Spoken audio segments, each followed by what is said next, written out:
Ouroboros is my production for the Young Artist Theatre Award, and it is inspired by the poetry of Billy Collins. He's an American poet who writes about the hugeness of life within the small details. I started to create this piece, which is an intermeshing of two characters' lives. So all the people that you see in the play, although you see 10 different people, you actually are only seeing two characters and themselves at different ages.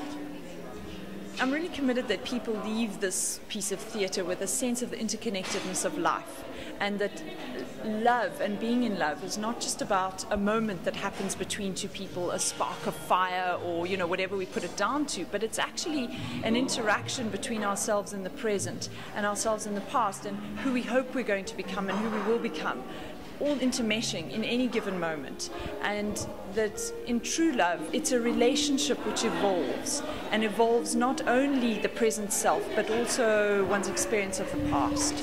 And of course, having this platform on the National Arts Festival, having this award and having this context where people are really saying, hey, what is this, let's go and have a look, so exciting and so rewarding.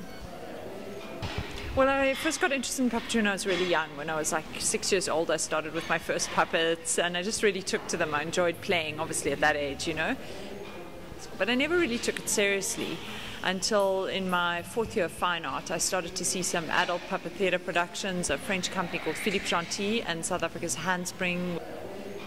I think my most rewarding experience would probably be Ouroboros. It's been an incredible teamwork. The piece is so much about people feeling each other's energy and working together, and a kind of unity and harmony within the group. And I feel very blessed to have had this amazing cast who bonded with each other and who found their sense of interconnectedness, which was what allowed them to work together as a unit. I mean, I don't know if you noticed, but none of them stopped moving for a second during the whole production.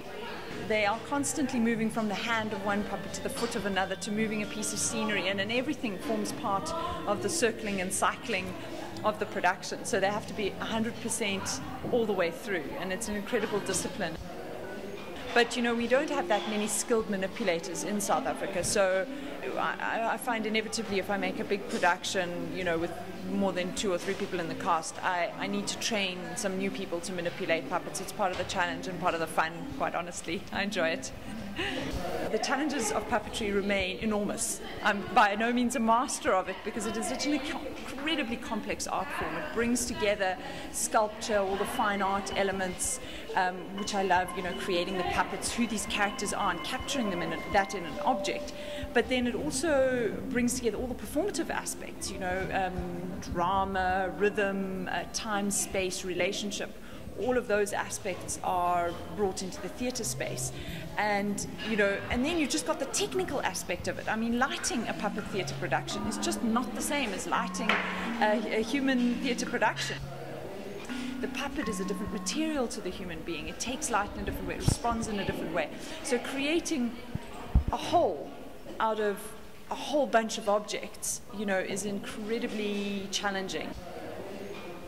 I think that there are increasing numbers of people who are looking to create a new language inside of theatre, a new experience.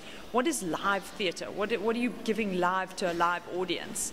And when you bring puppetry and multimedia and objects and so on into the theatre space, it creates a whole new dimension and a whole new level of meaning that people can relate to. And it's a very, very powerful language, puppetry.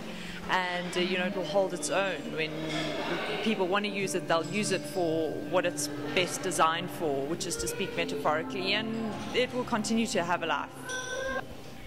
I think in addition to that, the puppet being an object that comes to life is just really appealing to people, to see something that they know is not alive, and that yet they believe in it as a life in the context of the production.